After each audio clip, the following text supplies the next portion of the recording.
Assalamualaikum warahmatullahi wabarakatuh, teman-teman. Jumpa lagi dengan saya, Robi. Selamat datang di YouTube channel saya. Nah, pada kesempatan kali ini saya mulai buat konten lagi. Sudah lama nggak buat konten. Nah, saya akan membahas tentang isu yang sebenarnya sempat viral di sosial media, yaitu salah satu mahasiswi di Universitas Negeri di Pulau Sumatera itu mengaku dilecehkan oleh dosen pembimbingnya. Nah, saya nggak membahas tentang pelecehan tersebut karena itu biar nanti masuk ke ranah mereka. Yang akan saya bahas bagaimana tips bimbingan skripsi dengan dosen pembimbing dan khususnya untuk para mahasiswi, supaya kejadian ini saya nggak tahu apakah benar atau tidak, ini tidak terulang lagi. Teman-teman, silahkan disimak videonya.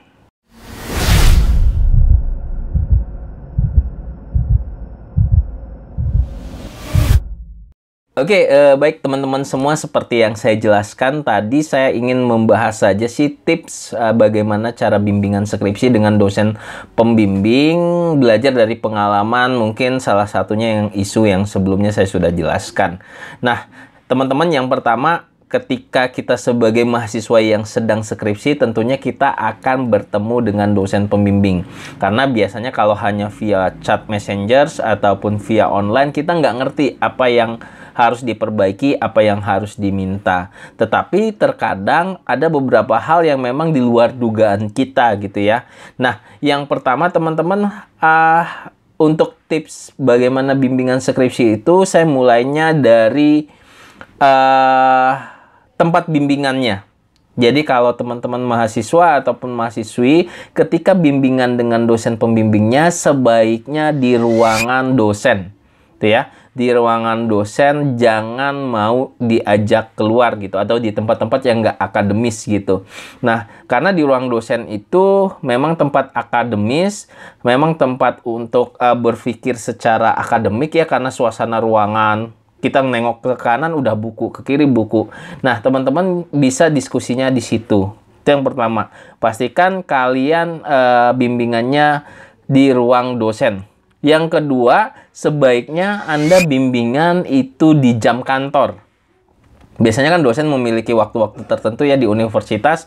Ada yang dari jam 8 sampai jam 4. Nah, waktu itu aja yang kalian gunakan untuk proses bimbingan. Biasanya sih kalau sebaiknya jangan terlalu sore.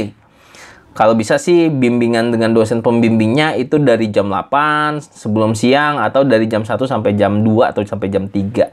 Karena kalau udah mulai sore, udah banyak yang pulang, mungkin staf ataupun dosen-dosennya, itu yang akan mengakibatkan sesuatu hal akan terjadi. Mungkin sesuatu hal tersebut ya kita tidak tahu apa. Kemudian yang ketiga, kalau misalnya dosen pembimbing kamu meminta di luar jam kantor gitu ya, sebaiknya kalian teman-teman minta untuk bimbingannya online saja. Jadi hanya online saja, Pak, boleh nggak ya bimbingannya via Zoom atau Google Meet saja, karena ini waktunya sudah di luar jam kantor. Mungkin sebagai dosen ya harus mau sih menerima masukan mahasiswa gitu ya. Jangan sampai nanti gara-gara masukan itu teman-teman dosen khususnya itu marah, kamu ngatur saya. Kan enggak, sebenarnya ada hal-hal yang memang harus bisa kita mitigasi. Nah, itu permintaan saja. Toh kalau misalnya dosennya nggak mau, ya kita lanjutkan di hari lainnya. Kemudian yang selanjutnya juga nih, kalau misalnya teman-teman mau bimbingan sama dosen pembimbing, khususnya nih teman-teman mahasiswi, sebaiknya ajak 1 atau 2 orang temennya, jangan sendirian gitu ya. Pastikan kalian bawa 1 atau 2 dosen pembimbing temennya untuk bimbingan, walaupun temennya itu mungkin kalian buat aja pertanyaan-pertanyaan khusus. Walaupun dia nggak mau bimbingan nih, tapi kalian masuk, kenapa kata dosen pembimbingnya kamu masuk? Ya, ada yang mau saya tanyakan gitu, untuk menemani kalian saja. Tetapi kalau misalnya Anda nggak boleh masuk ke dalam ruang sidang, kalian minta teman Anda itu untuk nunggu di depan pintu gitu ya. Jadi, ya semakin banyak orang ya semakin kecil untuk melakukan perbuatan-perbuatan yang negatif, entah itu dari mahasiswinya, entah itu dari dosennya. Kemudian sebaiknya juga setiap kegiatan pembicaraan di proses bimbingan itu direcord aja, teman-teman, direkam. gitu ya. Entah itu nanti untuk membantu kalian, oh materinya apa yang disampaikan dosen itu sampai mana, atau kesalahan-kesalahan kalian sampai mana bisa didengarkan. Itu juga sebagai alat bantu kalian apabila nanti terjadi sesuatu gitu ya. Nanti bisa ada rekamannya, karena kalau saya lihat di isu yang sebelumnya itu si mahasiswinya nggak ada bukti apa-apa. Nah, takutnya malahan dia dituntut balik karena mencemarkan nama baik. Nah, itu isunya di berita seperti itu. Nah, kalian ya record lah kayak MacGyver ya, atau James Bond gitu. Kalian record, selain untuk penjelasan materi, kalian juga bisa untuk sebagai bahan bukti ataupun dokumentasi. Kemudian kalau misalnya kalian tidak ada teman gitu ya, mau diajak bimbingan nggak ada teman yang mau, nah sebaiknya kalian telepon. Jadi telepon, entah itu via WA atau telepon biasa, ke teman Anda yang bisa mendengar percakapan Anda. Jadi Anda telepon aja, tapi nggak ngomong apa-apa, HP taruh di kantong, ataupun taruh di meja, ataupun dari apa, nggak usah diputus, biar temannya itu bisa mendengarkan, atau orang tua Anda, atau kakak Anda, atau yang lainnya. Itu bisa menjadi hal untuk ngebantu Anda untuk menjaga secara preventif diri Anda gitu ya. Kemudian selanjutnya, kalau ada dosen yang minta bimbingannya di rumah ataupun di tempat tinggalnya, itu kalau bisa jangan mau ya. Dan kebanyakan juga ya dosennya juga nggak mau sebenarnya ngajak bimbingan di rumah gitu ya. Termasuk saya paling nggak mau bimbingan itu di rumah kalau nggak krusial banget gitu ya.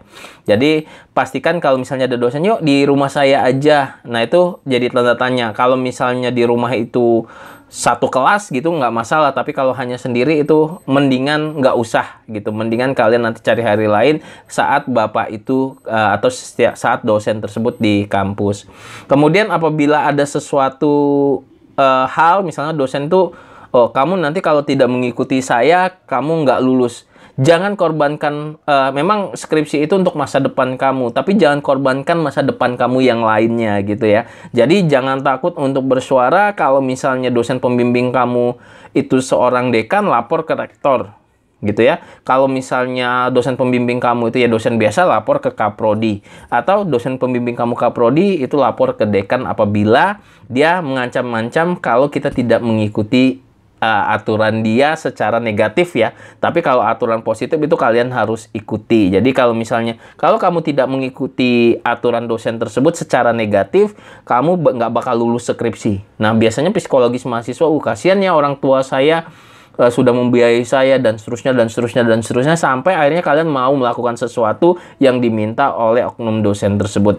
Nah itu jangan sampai seperti itu. Seperti yang saya katakan tadi, jangan korbankan masa depan kamu demi masa depan yang lain gitu ya. Jadi skripsi itu masa depan, tapi jangan korbankan masa depan kamu yang lainnya. Mungkin itu saja teman-teman tips dari saya bagaimana bimbingan skripsi, khususnya teman-teman mahasiswi bisa mengambil tips-tips ini untuk diterapkan di kampusnya.